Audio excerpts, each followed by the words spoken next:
Bonsoir Julien Odeul. Bonsoir. Tu as 40 ans. Oui, j'ai 40 ans.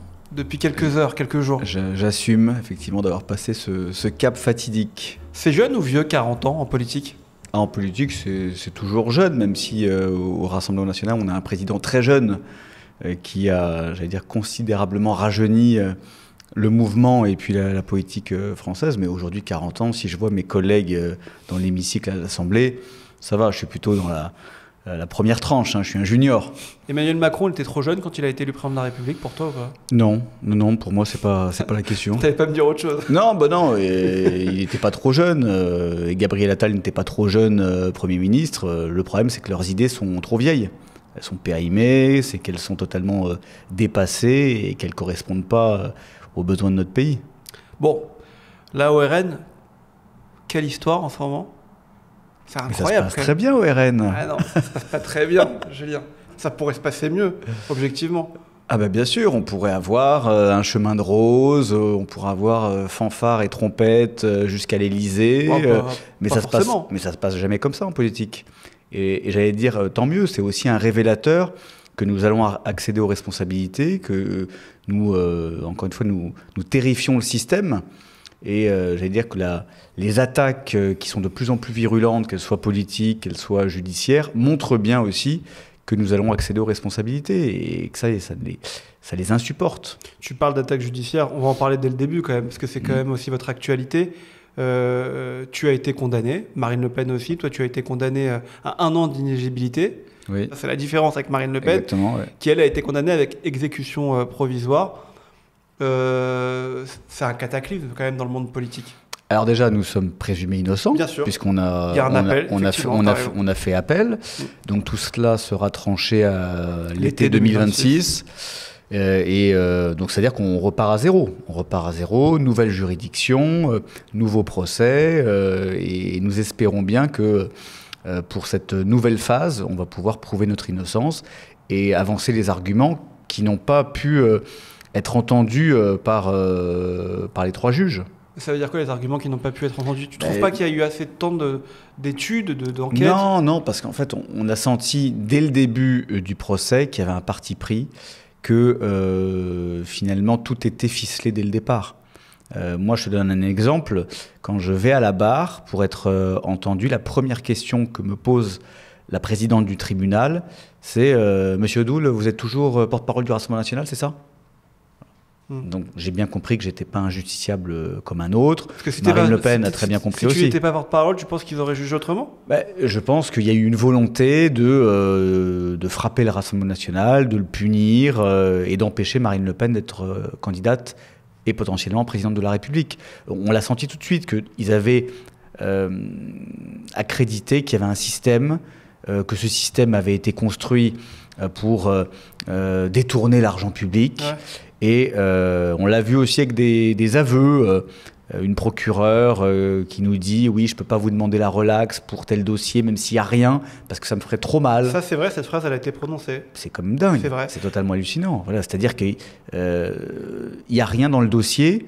Non, mais tu peux pas dire qu'il n'y a rien, parce que pour le coup, c'est une notoriété publique. Je te parle pour ce dossier, mais de notoriété publique, nous sommes innocents, il n'y a pas de détournement de fonds.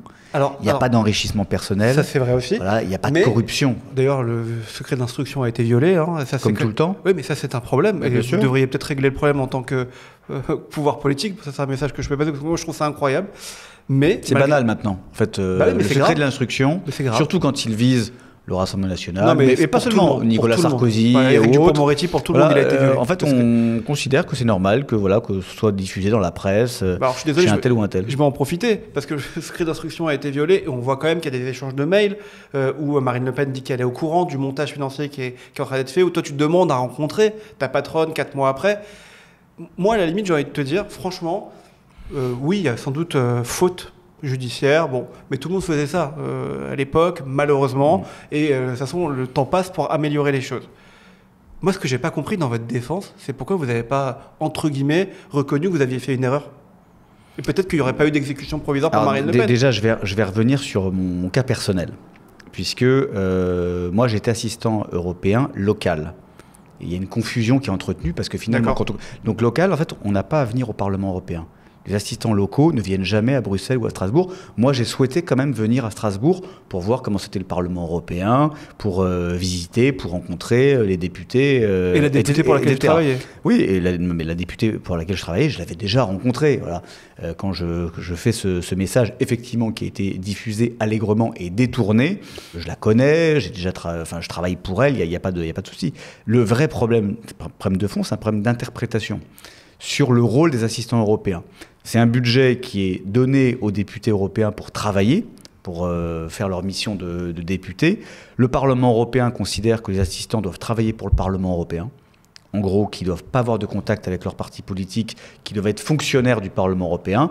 Nous, mais pas seulement, le MoDem, le parti de Mélenchon, considèrent que les assistants européens peuvent faire de la politique parce qu'ils travaillent pour des députés qui ont été élus pour faire de la politique. Mais ça, c'est intéressant ce que tu dis, parce que par exemple, le parti du MoDem, il a reconnu le fait que il avait sans doute fait une erreur et qu'il y avait un problème d'interprétation. Ce que vous ne faites pas. Mais nous, encore une fois, on a fait valoir nos arguments. On a considéré aussi qu'il y avait une volonté qui est d'ailleurs partagée par une majorité de Français, même ceux qui ne votent pas à Rassemblement national, qu'il y avait une volonté de punir. Ça, c'est pas vrai.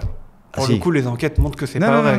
Ils trouvent que c'est logique que Marine Le Pen soit condamnée. Il y a une volonté de punir. Excuse-moi, il y a quand même une pétition qui a rencontré un franc succès, un nombre de signataires record, dont certains ne sont pas du Rassemblement national, mais qui ont été choqués de voir que la justice française allait empêcher la candidate du premier parti d'opposition, premier parti de France, de concourir à l'élection présidentielle. Mais en fait, je ne comprends pas cet argument. Ça voudrait dire quoi? Qu'il y a une justice à deux vitesses? Fille, elle est coupable. Et encore une fois, vous êtes présumé innocent. Il y a un appel qui aura lieu à l'été prochain. Mais si elle est coupable, Marine Le Pen, si tu es coupable ou que d'autres sont coupables, bon, bah, vous êtes jugé coupable. Et si elle est innocente? Bah, si elle est innocente, non, mais t'as raison, mais si elle est innocente, on verra l'été prochain. Mais il y a une enquête qui a été faite. Et bien en fait, sûr, moi, ce qui me dérange dans votre propos, c'est de dire la justice, elle a jugé parce que politique. Mais Alain Juppé, à l'époque, il était coupable, il a été jugé coupable, inéligibilité. Ça n'a rien à voir. Plein d'autres politiques ont été jugés coupables. Pardonne-moi, mais ça n'a rien à voir. Puisque là, dans cette affaire, les Français ne sont pas volés. C'est pour ça que nous récusons totalement l'accusation de détournement de fonds publics. Un détournement de fonds publics, c'est quand tu vas choper un budget qui est dédié à l'école, à, comment dirais-je, une infrastructure publique, un service public, et que tu en profites à des fins personnelles et que tu t'enrichis. Nous, à aucun moment, il n'y a pas d'enrichissement personnel. Tout le monde a travaillé, il n'y a pas d'emploi fictif. Il n'y a pas d'emploi fictif. Il n'y a pas du tout d'emploi fictif. Mais le fait de travailler, d'être payé par l'Europe et de travailler pour la France, pour vous, ce n'est pas des emplois fictifs. Ça peut être considéré comme ça. Ce n'est pas travailler pour la France, c'est travailler pour le parti. Pour les députés qui font de la politique pour leur parti politique, ce qui est normal. Encore une fois. La défense, elle ne changera pas à l'été prochain. Votre défense, elle ne changera pas. Nous sommes innocents et nous allons démontrer que nous sommes innocents. Et encore une fois, on compte bien sur à la fois les recours qui vont être faits pour Marine Le Pen, parce que le vrai risque, c'est que Marine Le Pen ne puisse pas se présenter à la prochaine élection présidentielle, ce qui serait un scandale démocratique. Oui, mais ce serait... ce qui serait un scandale démocratique. Je ne sais pas, parce qu'encore une fois, vous êtes, et tu as raison de le préciser, et j'insiste là-dessus, présumé innocent, jusqu'à l'été prochain. On ne sera pas d'accord sur ce sujet, mais il y en a peut-être d'autres où on va être d'accord. Peut-être. Tu vas voter pour qui à l'élection du PS, premier secrétaire? Il y a une élection au PS? Ouais. Non, mais tu viens du PS, toi, à la base. Mais pas du tout. En plus, on en avait déjà parlé. Justement, je te redemande. Tu viens pas du PS. Mais non, t'as pas soutenu Laurent Fabius. Mais j'ai voté. J'ai voté à une primaire. J'ai voté. Ah non, pas DSK, non, certainement pas. C'est ce qui est encore sur ta page Wikipédia. Mais oui, mais et on avait déjà parlé, ça n'a pas été changé. Mais je peux pas. En fait, Wikipédia, tu sais comment ça fonctionne. D'ailleurs, c'est truffé d'erreurs et t'as des mecs qui sont H24 en fait et qui veillent à ce que rien ne bouge. Et mec, quand tu mets un article, c'est un. Donc tu n'as jamais été au PS? Alors j'ai jamais été au PS, non. J'ai voté à la primaire PS de 2006. D'accord. Voilà. Et si tu devais voter aujourd'hui au Parti Socialiste, tu voterais pour qui comme premier secrétaire? Oula, c'est encore une fois, là, si j'étais au Parti Socialiste aujourd'hui, je pense que j'entrerais dans une grave dépression. Ah bon? Parce que entre ceux qui se sont totalement alignés sur Mélenchon et qui sont soumis aux insoumis, et puis les autres qui font semblant. Jérôme Guedj, par exemple, donc, qui a été viré de la manif du 1er mai avec des propos scandaleux. Jérôme Guedj, c'est bien gentil de vouloir l'autonomie, de vouloir rappeler les valeurs, etc., la gauche des valeurs, mais lui, il reste dans le nouveau Front populaire. Il est en marge du nouveau Front populaire. Il a eu un candidat face à lui. Il est dans cette coalition avec les insoumis. Ah bah si, il faut être cohérent. Ah bah si. Je pense pas que demain, s'il y avait un projet de loi qui était voté et que le Front Populaire appelait à voter le projet de loi, il dirait oui. C'est pas la question. Encore une fois, il faut être cohérent et il faut pas mentir aux électeurs. Voilà. À partir du moment où on considère que l'extrême gauche et qu'LFI est un danger pour la République, qu'il y a des dérives antisémites qui sont manifestes, il ne faut pas rester avec eux d'une manière ou d'une autre, il faut se séparer. Voilà, donc ils restent là parce qu'il y a quand même des intérêts électoraux et qu'ils ont bien compris que pour les prochaines élections, peut-être pas Jérôme Guedj, parce que lui, au moins, il n'avait pas accepté le soutien pour les dernières législatives, mais sinon, tous, ils restent cornaqués par LFI. C'est animé en ce moment à l'Assemblée nationale. J'ai vu que tu avais réagi notamment sur la proposition de Gérald Darmanin autour des prisons. Oui. Gérald Darmanin, le ministre de la Justice, qui dit que les prisonniers doivent participer au financement de leur détention. Ça coûte combien à peu près une journée en prison pour un prisonnier? Alors déjà sur Darmanin, ce qui est quand même... Parce que Darmanin, en fait, c'est une perle chaque jour. Voilà. Darmanin, entre l'aveu... qu'il a menti. Ça, je trouve ça incroyable. Je suis d'accord avec toi. Non, mais c'est ça passe comme une lettre à la poste. C'est-à-dire que dans n'importe quel pays du monde, dans n'importe quelle autre démocratie, le ministre aurait démissionné. Ou il aurait été démissionné, mais non, en fait, il y a 3 ans, donc on se rappelle, finale de la Ligue des Champions, Stade de France, le bordel sans nom, donc les pillages, des razzias, des racailles de Seine-Saint-Denis, et Darmanin qui accuse les supporters de Liverpool d'être responsables des phobies, des troubles, etc. Et là, aujourd'hui, donc 3 ans après nous avoir traités de menteurs, d'avoir parlé en commission d'enquête, etc., tranquillement, Darmanin nous dit en fait, ouais, je me suis trompé. Mais je veux dire, mais barre-toi. Mais dégage de ce gouvernement, mais ne fais plus jamais de politique. Et ce type-là a toujours l'intention et l'ambition d'être peut-être candidat à l'élection présidentielle. Mais si ça marche, pourquoi non, mais il reprend quand même quelque chose à droite, sans doute, d'une certaine manière. Je pense qu'il ne représente pas grand-chose, il représente surtout la trahison et puis les échecs de ce gouvernement. La trahison politique déjà, puisqu'il avait rallié Macron, rappelle-toi, au tout début, et puis la trahison surtout d'une politique en matière de sécurité qui a eu des échecs et des désastres. Alors parce que c'est intéressant, pour le coup de parler de Darmanin, il y a quelques jours, tu as quand même dit que tu étais d'accord avec lui sur cette proposition. Ah non, mais c'est surtout lui qui est d'accord avec nous, parce qu'il reprend l'une de nos propositions. Nous, on a toujours voulu remettre l'église au milieu du village en matière carcérale.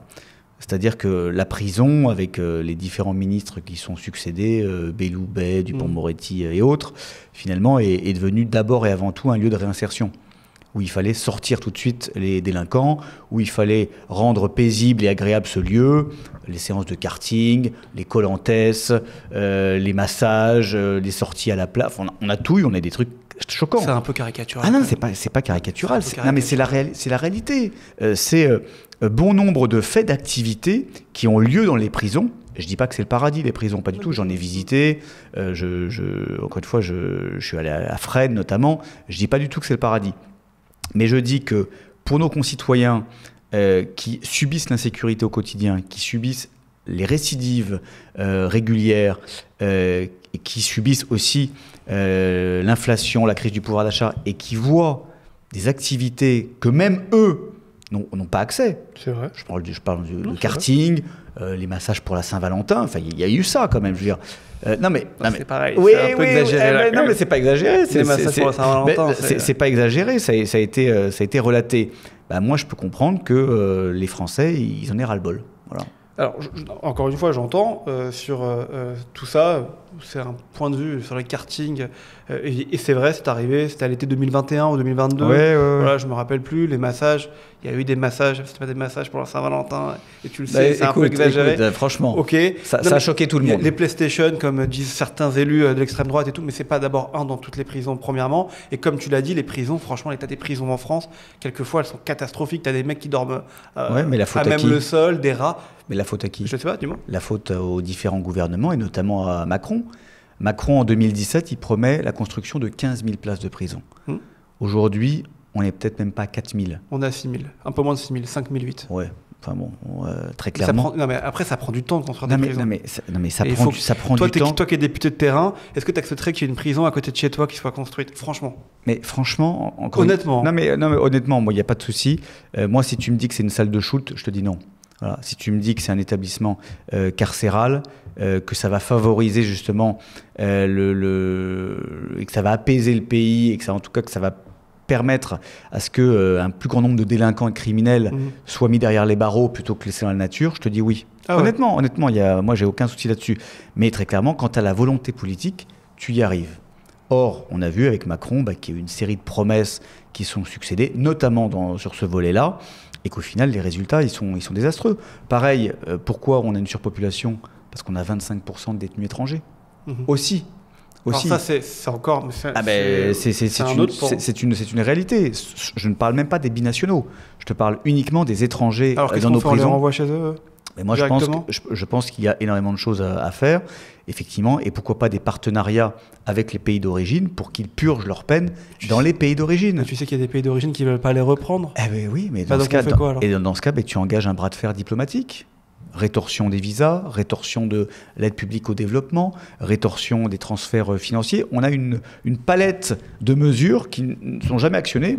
Par exemple, pour l'Algérie, on discutait cette semaine d'une proposition de résolution pour la libération immédiate de Boualem Sansal. Alors, il n'y a que des mots, du verbiage, des incantations. Mais quand est-ce qu'on met le régime algérien à genoux ? Quand est-ce qu'on arrête les transferts de fonds? Quand est-ce qu'on arrête de verser de l'aide publique au développement et de donner des visas? Voilà, c'est comme ça que ça fonctionne. Juste, je reviens sur la proposition que tu reconnais. Alors, c'est votre proposition, je ne savais pas ce que je me dis, et que Gérald Darmanin, ministre de la Justice, s'aligne sur vous, sur le fait de faire payer les prisonniers. Ça te choque, ça, j'ai l'impression. Non, pas du tout. Pas du tout. Non, mais je ne savais pas que les prisonniers devraient participer au financement de leur détention. Combien ça coûte une journée d'un prisonnier en France à peu près? J'ai plus les chiffres en tête. Environ 130 euros. Je te dirais des bêtises. Non, mais 130 euros environ. Bon, 130 euros, il faudrait qu'ils participent à hauteur de combien, selon toi? Non, mais encore une fois, il faut qu'il y ait une participation, ne serait-ce que symbolique. Non, mais que symbolique. On sait que sais pas, pour le coup, tu vois, moi-même, je ne connais pas les chiffres. On sait que beaucoup des prisonniers qui sont mis en prison n'arrivent pas à payer ce qu'ils doivent à leurs victimes. Là, on va leur demander... Non, mais il y en a... Pas tous, mais il y en a qui n'y arrivent pas. Et on va leur demander de payer, maintenant de participer.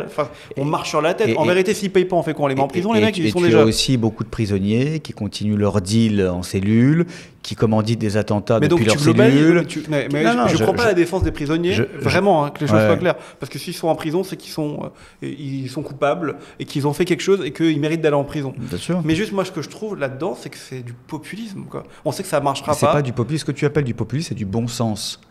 C'est-à-dire qu'aujourd'hui, en fait, les Français en ont tellement ras-le-bol, déjà de payer pour tout, de subir l'insécurité. Parce que, alors ça, on va en parler de payer pour tout. De payer pour tout, de subir l'insécurité et de voir que tout marche sur la tête.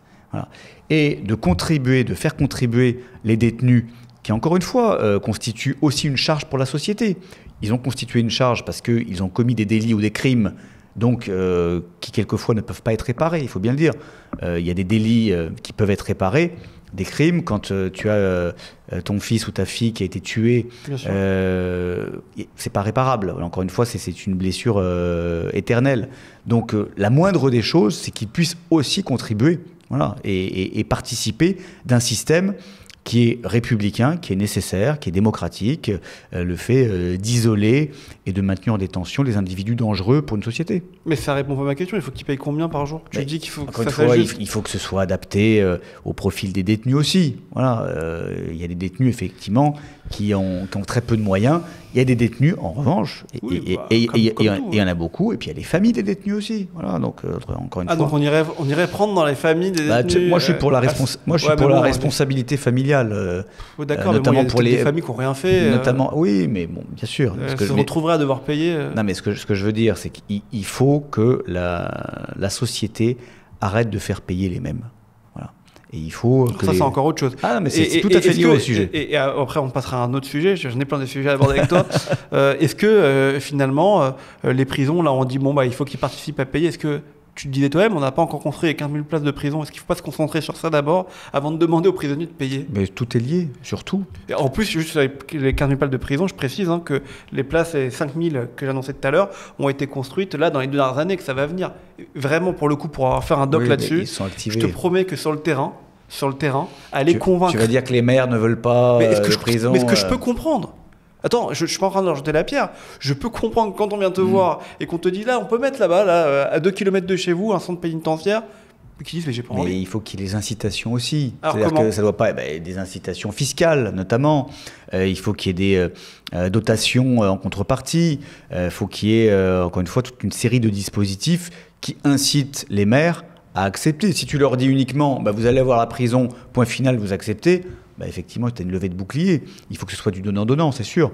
Mais moi, ce que je constate, c'est que pendant 5 ans, le premier quinquennat, Macron n'en avait rien à faire parce qu'il avait Dupond-Moretti à la justice et que pour Dupond-Moretti, l'objectif, c'était pas de mettre les délinquants en prison, c'était de les en sortir.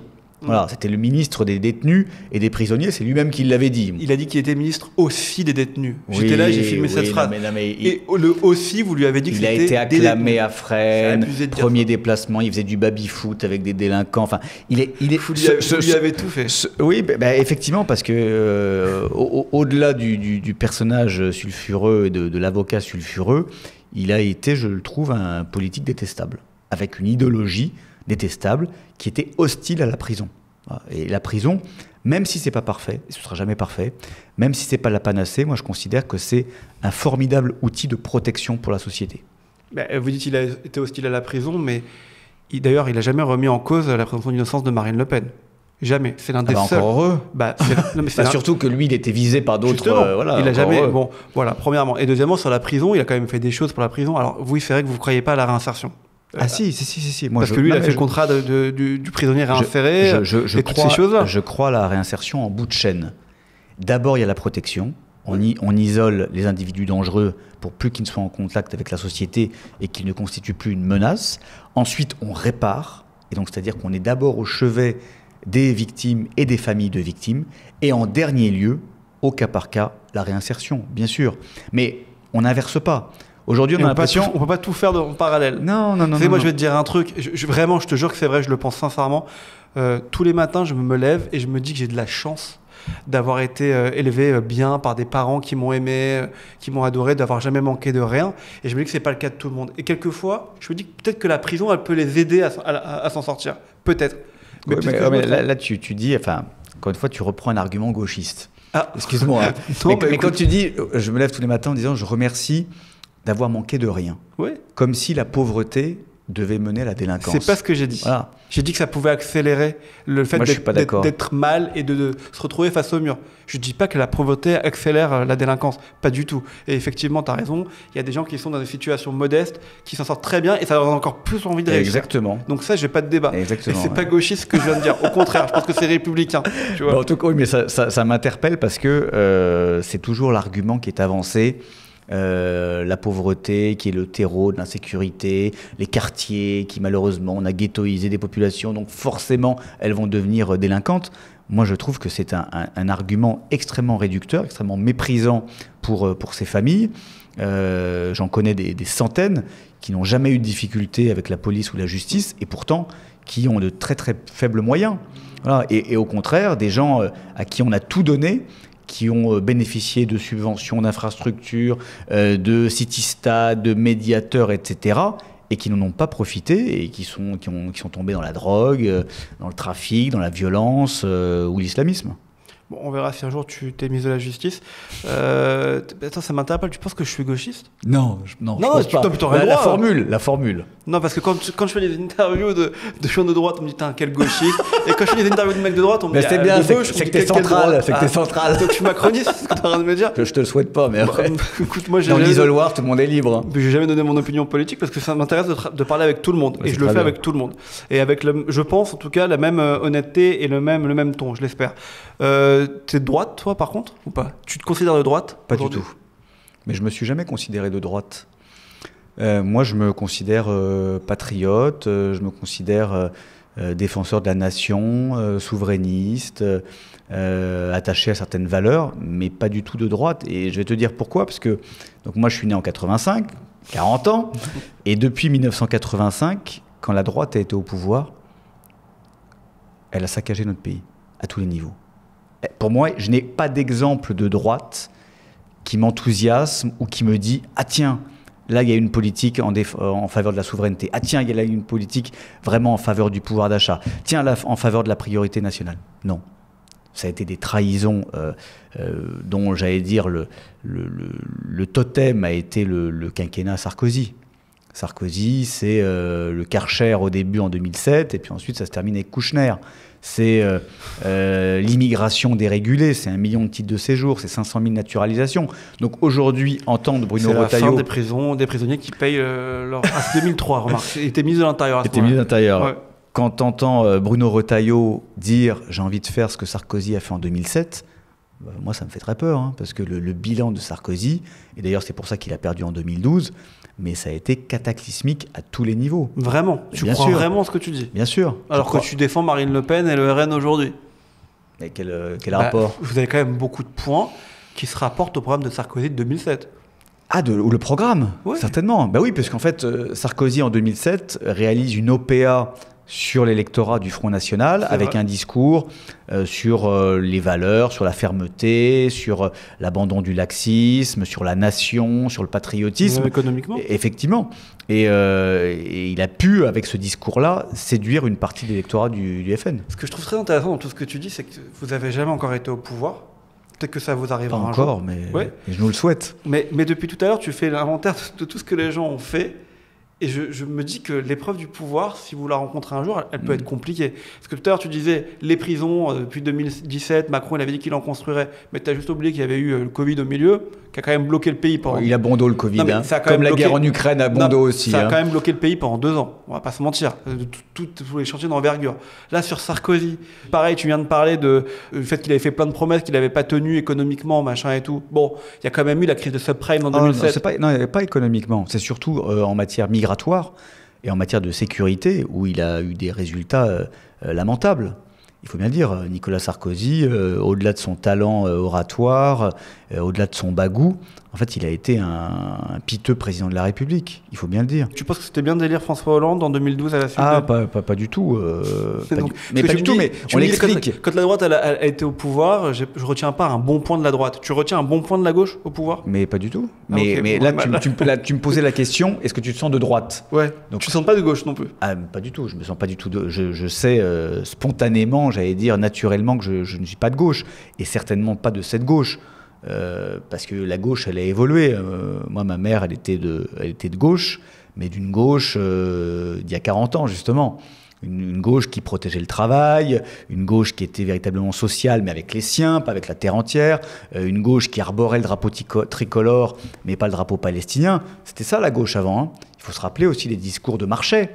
Marchais qui était l'un des adversaires de l'immigration massive, parce qu'il avait bien compris que ça allait tirer les salaires des ouvriers français à la baisse. Voilà. Donc il dit non, certainement pas, on n'a pas envie d'ouvrir les frontières et de faire venir plus de manœuvres étrangères. C'était ça la gauche avant. Tu parles de drapeau palestinien. Donc LFI. Donc LFI indirectement. J'ai envie de l'aborder. Tu as un prisme sur Israël. Tu défends la communauté juive française très fort. Oui. Tu défends Israël très fort. Oui, je suis fier de le faire. Mais pourquoi ? Je le fais pour plusieurs raisons. La première, c'est que je déteste l'injustice. Et je trouve que ce tout petit pays, à l'échelle mondiale, en fait, souffre de terribles injustices. Alors que c'est un miracle permanent, l'État d'Israël. T'as déjà été ? Pas encore, mais j'espère y aller bientôt. C'est prévu ? Oui, c'est prévu dans le cadre du groupe d'amitié. Je suis vice-président du groupe d'amitié France-Israël à l'Assemblée nationale. Est-ce que tu comprends que ça puisse choquer le fait que le Rassemblement national soit reçu aujourd'hui en Israël ? Pas du tout. Pas du tout, parce qu'aujourd'hui, le Rassemblement national est le bouclier des Juifs. C'est le bouclier de l'État d'Israël, parce que nous sommes les seuls depuis le 7 octobre, mais bien avant. Hein, si tu reprends bon nombre de combats, de déclarations, la première vraiment qui a alerté sur la montée de l'antisémitisme qui aujourd'hui explose notre pays, on est à près de 1600 actes recensés en 2024. La première, c'est Marine Le Pen en 2010. Elle n'est même pas encore présidente du Front National, et c'est la première à dire que dans certains quartiers, il ne fait pas bon être juif, être blanc, être homosexuel ou même être français. Voilà. C'est la première qui dit attention, avec l'immigration, avec le communautarisme, avec la montée de l'islamisme, il y a une menace pour nos compatriotes de confession juive. Pourquoi dans ces cas-là, vous faites pas table rase du passé? C'est quoi table rase? Quand on pose la question à Jordan Bardella, est-ce que Jean-Marie Le Pen a été antisémite? Pourquoi il dit pas oui tout de suite? Pourquoi il faut qu'on attende qu'il y ait... Mais la meilleure table rase... Pourquoi vous faites pas le ménage dans l'entourage du Rassemblement national? Le ménage, il a été fait depuis très longtemps et Marine Le Pen l'a fait. Mais j'allais dire, la plus belle preuve, c'est quand même que Marine Le Pen a viré son père. Marine Le Pen a viré son père, fondateur du mouvement, parce que justement, il tenait des propos inacceptables. Alors je ne sais pas dans quel autre parti politique, en plus elle avait une difficulté supplémentaire, c'est que c'était sa fille quand même. Elle a viré son père. Voilà. Donc c'est une preuve à la fois de courage, de clairvoyance, de responsabilité. Il n'y a pas un fond, je pose la question là aussi, et ce qui est vrai, il faut le dire, c'est que quand il y a eu des dérapages antisémites de vos candidats aux élections législatives, ils sont virés. Ils ont été renvoyés tout de suite. Bien sûr. Mais il y a quand même encore dans les meetings, dans ces choses-là, un fond d'antisémitisme. Pas du tout. Non, mais pas du tout. Mais viens dans les meetings. Non, objectivement, tu es le bienvenu. C'est gentil. Tu es le bienvenu dans les meetings, mais dans les meetings du RN, déjà, tu as des milliers de personnes.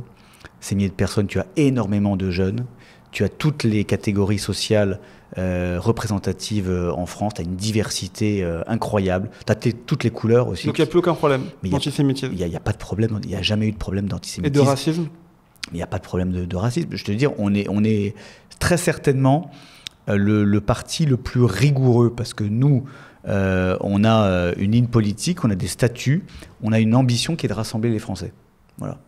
Quelles que soient nos orientations, quelles que soient nos couleurs, nos religions. Il y a des dérapages. Quand on a entendu à l'Assemblée nationale, ces députés... Mais t'en as partout des dérapages. Mais sauf que la différence... Non mais t'en as partout, mais la différence... Le Boccaletti, là, à Toulon, qui est le député RN, qui avait une librairie nazie. Non mais c'est faux, c'est faux, ça a été... Pourquoi tu dis c'est faux? Mais parce que c'est faux. Mais non mais encore une fois, si c'était vrai, moi j'ai aucun problème. Ça a été prouvé. Je comprends pourquoi vous dites pas c'est vrai. Non, c'est pas parce qu'il y a un journaliste qui relaie quelque chose de faux que ça devient une vérité. Bon. Ça arrive souvent.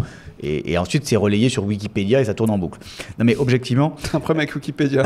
Oui, très clairement. On l'aura noté. Ok.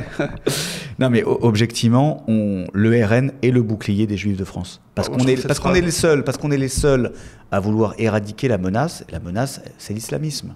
Très clairement, on peut essayer de ne pas voir, on peut essayer de tourner autour du pot, d'essayer de ressusciter des vieilles lunes. La réalité, c'est qu'aujourd'hui, ce qui menace tous les Juifs de France, c'est d'une part l'islamisme et d'autre part l'islamo-gauchisme qui est agité et orchestré par Mélenchon. Donc je continuerai à défendre Israël et nos compatriotes de confession juive. Pour terminer cette interview, là, 2027, il y a une élection présidentielle. Ah bon? Ouais. Quand même. C'est qui votre candidat? C'est Marine Le Pen. Est-ce qu'elle est présumée innocente? Ok. Ben oui. Non, donc voilà, tu as la réponse. Mais donc, pourquoi Jordan Bardella il dit que ça sera un recours? Et là, tu vas me répondre, je vais faire la réponse, mais ça semble logique. Il n'y a pas de scoop. Mais en vérité, une élection présidentielle, c'est pas, on la prépare pas en 6 mois. C'est pas vrai. Ah oui. Mais donc, est-ce que Jordan Bardella se prépare aujourd'hui à être candidat à l'élection présidentielle? Mais Jordan Bardella se prépare depuis longtemps maintenant à occuper d'éminentes fonctions et d'éminentes responsabilités, c'est vrai. Il l'a fait avant, puisqu'il était pressenti à être Premier ministre si nous gagnions les législatives l'an dernier.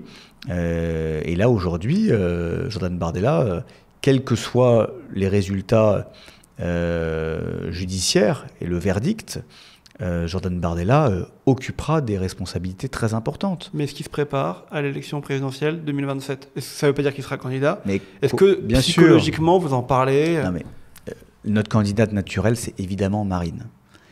C'est elle qui a porté nos couleurs 3 fois déjà. C'est elle qui a un lien extrêmement fort que nul autre politique d'ailleurs n'entretient dans le pays. Marine Le Pen, enfin c'est la tata de bon nombre de familles qui l'ont suivie, qui ont souffert avec elle, qui ont voté pour elle. Elle a rassemblé 13 millions de Français autour de sa candidature. Donc Marine Le Pen, encore une fois, n'est pas remplaçable de ce titre-là. Mais on a la chance d'avoir à côté d'elle un président de mouvement extrêmement brillant, extrêmement talentueux, qui est aussi une personnalité préférée des Français. Aujourd'hui, il est devant Marine Le Pen dans les sondages. Et qui pourra, encore une fois, être candidat si malheureusement elle ne pouvait pas l'être. Aujourd'hui, il est devant Marine Le Pen dans les sondages.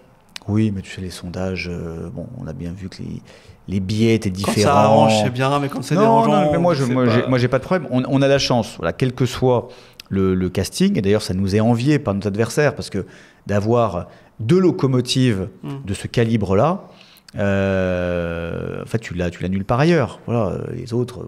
Toi, t'es team Le Pen ou team Bardella ? Les deux. Moi, je suis venu au Front National à l'époque pour Marine Le Pen. Je ne serais pas venu pour quelqu'un d'autre. C'est Marine Le Pen qui m'a donné l'envie de franchir le pas, qui m'a donné des responsabilités, qui m'a permis d'être élu, de défendre mes idées. C'est Jordan Bardella qui m'a renouvelé sa confiance, aujourd'hui qui m'accorde la confiance d'être co-directeur de la campagne des législatives, ce qui est une responsabilité importante. Donc moi, j'ai une des législatives, c'est-à-dire législatives anticipées qui arrivent. Qui arrivent là ? Oui, là, on prépare les législatives activement. T'es en train de décider qu'il y a des législatives. Il peut y avoir une dissolution. D'accord, c'est marrant de... non, c'est pas marrant, tu sais, on... Non, déjà, faut mieux être prêt. Alors, d'un côté, on nous reprochait de pas être prêt, donc là, on va être archi prêt. Tu viens de me faire une annonce, j'ai l'impression que c'était Macron qui est en train de me dire qu'il y a des législatives qui arrivent, quoi. Mais écoute, il peut y avoir des législatives à l'automne. Et s'il y a des législatives, Marine Le Pen, elle peut pas se représenter. Pour le moment, mais il y a des voies de recours aussi. Vous tenez un peu ça dans la main, la motion de censure. Oui. C'est un peu le RN qui décide. Mais c'est toujours le RN qui décide, toujours. Bon, toujours. Pour en fait, rien ne peut se faire sans le RN. Aujourd'hui, faut le dire. Aujourd'hui, parce que vous avez beaucoup de députés, c'est un nombre historique. Mais demain, si vous décidez d'appuyer sur le bouton motion de censure et voter avec LFI ou d'autres personnes à gauche... C'est pas voter avec LFI. Non, mais de voter une motion de censure avec LFI. Après, chacun fait ce qu'il veut dans une motion de censure. Et vous la voteriez conjointement. Voilà. Bon, non, mais c'est pas une alliance. Ça te dérange vraiment que je dise ça? Mais non, parce que c'est faux, en fait. Bon, c'est pas une alliance, mais en tout cas, vous voteriez la même chose au même moment. Bon. Ce qui nous arrive, tu sais, quelquefois, on vote pour qu'il y ait du soleil. Je sais pas si ça marche. Mais ça veut dire que demain, il y a une campagne nationale qui s'organise. Marine Le Pen, exécution provisoire, on en a parlé au début de l'interview, ne peut pas se présenter. Potentiellement, effectivement, mais Marine Le Pen n'est pas attachée à son propre sort. En fait, elle l'a toujours dit, elle fera tout dans l'intérêt général, dans l'intérêt des Français. Donc si c'est au détriment de son mandat de députée, elle n'a aucun problème avec ça. Et Marine Le Pen, d'une manière ou d'une autre, fera la campagne, soutiendra Jordan et puis nos candidats, et puis dans l'attente, encore une fois, de l'appel de 2026. Il nous reste 3 minutes. Ton pressentiment, toi, sur cette motion de censure, c'est possible vraiment, là, franchement? Tu le sens comment, toi, avec tes copains du RN? En fait, tout est possible et tout est imprévisible. C'est-à-dire que semaine après semaine, c'est vrai que la vie parlementaire est très tumultueuse actuellement. On a un gouvernement qui tâtonne. Là, Bayrou qui nous sort ses idées de référendum totalement loufoques. Sur le budget. Ouais, et en sorte, comme ce gouvernement veut gagner du temps, ne veut surtout rien faire, parce qu'il ne se passe rien, très clairement, et que la situation sociale, économique, sécuritaire du pays est préoccupante, on n'est pas à l'abri, effectivement, qu'il y ait une nouvelle crise et qu'il y ait une dissolution. Que oui, que non, pour terminer. Tu réponds que par oui ou que par non, avec le que devant, rapidement, très vite. Ok. Allez. Que oui, que non, est-ce que Louis Sarkozy, il est de droite? Que oui. Que oui, que non, est-ce que tu penses qu'il sera candidat, justement, au municipal? Que non. Que oui, que non, est-ce que tu seras candidat, toi, au municipal? Que peut-être. Attends, stop. Attends, stop, ça c'est un joker. Ah ouais, tu t'y penses? Oui, j'y pense, bien sûr. Mais quoi, dans quelle ville, à Auxerre ou Auxerre, c'est pas dans ma circonscription, mais il y a beaucoup de gens qui me demandent d'être candidat. Tête de liste? Et beaucoup de gens qui ne souhaitent pas que je sois candidat parce qu'ils souhaitent que je reste leur député. Donc c'est un choix qui est compliqué avec le cumul des mandats. Et tu vas décider ça quand? Très prochainement, d'ici l'été. Très bien. Ah ouais, bon, ok. Je pensais que tu allais me dire non, je suis bien à l'Assemblée, mais bon, après c'est très bien. Que oui, que non, est-ce que tu penses que Jordan Bardella ferait un bon président de la République? Que oui. Que oui, que non, est-ce que tu penses qu'il ferait un bon Premier ministre? Que oui. Il faut qu'il choisisse entre les deux. Toi, tu préfères Loireau? Moi, je préférais que Marine Le Pen soit candidate et élue présidente de la République en 2027 et qu'il soit son Premier ministre. Que oui, que non, est-ce que tu crois que le PSG va être champion d'Europe cette année? Que non. Pourquoi? Qu'est-ce qu'ils t'ont fait? Parce que je pense qu'ils sont poissards. Ah bon? Je pense que c'est pas la bonne année. Et je te dirais, moi je soutiens la GIA, donc oui, bon, c'est pas votre année le non PSG, plus. j'en ai rien à faire. D'accord. C'est bientôt, il joue ce week-end contre la GIA, ou le week-end d'après, contre la GIA, le Paris. Mais ça va, la GIA est maintenue en Ligue 1, donc tout va bien. Que oui, que non, est-ce que c'est honteux? On a commencé avec son fils, donc je termine avec son père, que Nicolas Sarkozy soit cloîtré chez lui avec un bracelet électronique? Que oui. T'allais pas me dire que non, parce qu'après on va repartir sur le débat judiciaire en disant. Non, mais que oui, c'est vrai que c'est choquant. Est-ce que Nicolas Sarkozy constitue une menace pour la société? Non. Voilà, donc à un moment donné, alors je sais bien, on va dire qu'il y a des peines, on va dire que les anciens on aimerait qu'il y ait autant de sévérité avec des criminels endurcis, avec des OQTF, avec des délinquants notoires qui, eux, voilà, sont souvent des menaces pour nos concitoyens et souvent récidives. Pour terminer cette interview, on a parlé du drapeau palestinien, de ta relation avec LFI. J'avoue, moi, je suis un peu horrifié par ce qui se passe ces derniers jours dans notre pays. Mais tant tu as parlé des actes antisémites, et je peux être horrifié par les actes antisémites qui sont en un bond de 1000% depuis le 7 octobre. Et ce qui s'est passé pour M. Cissé dans cette mosquée il y a quelques jours, qui a été sauvagement assassiné alors qu'il faisait sa prière. Je ne sais pas si on se rend compte quand même, dans une mosquée pendant qu'il priait, il a été assassiné, quoi. Et vous n'avez pas voulu de minute de silence à l'Assemblée nationale, dans l'hémicycle. Il n'y en avait pas eu, je précise, pour Mireille Knoll, pareil, qui avait été assassiné. Par exemple. Il n'y en avait pas eu parce que vous dites que ça doit revenir pour des cas exceptionnels. Oui. Vous aviez fait à l'époque une minute de silence, si ma mémoire est bonne, devant l'Assemblée nationale pour la petite Lola, non? Pour la petite Lola, oui, tout à fait. Ouais. Et vous auriez pu faire une minute de silence pour M. Cissé? Après, au-delà des minutes de silence, c'est surtout comment on répond aujourd'hui à l'ensauvagement de la société. Parce que pour lui, Aboubacar Cissé, pour Aboubacar Cissé, qui est visiblement assassiné, qui a été assassiné effroyablement par un déséquilibré. Ouais, enfin, qui coordonne quand même des noms contre son Dieu. Oui, non, mais et donc qui le fait dans une mosquée pendant qu'il est en train de prier. Non, mais une mosquée pour un déséquilibré, c'est un lieu comme un autre. On a vu, notamment avec le premier commentaire de la procureure, que c'était pas aussi clair que ça. C'était pas aussi clair que ça. Donc l'interprétation, la récupération, l'instrumentalisation de LFI, qui a tout de suite parlé d'islamophobie, etc., pour en faire son miel, est détestable. Il faut bien dire, c'est un drame épouvantable, c'est horrible.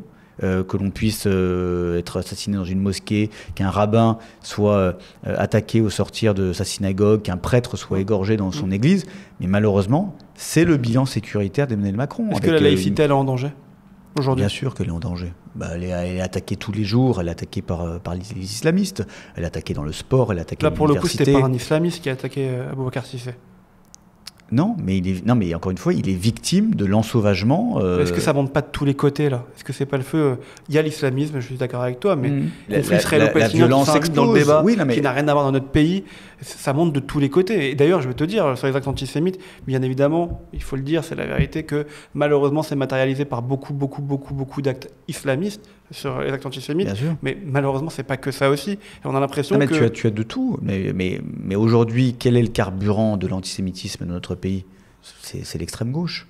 C'est l'extrême gauche qui agite, c'est les petites déclarations de Mélenchon, c'est Ercilia Soudet, c'est David Guiraud, c'est encore une fois Thomas Porte qui surfe là-dessus. On va recevoir dans quelques semaines.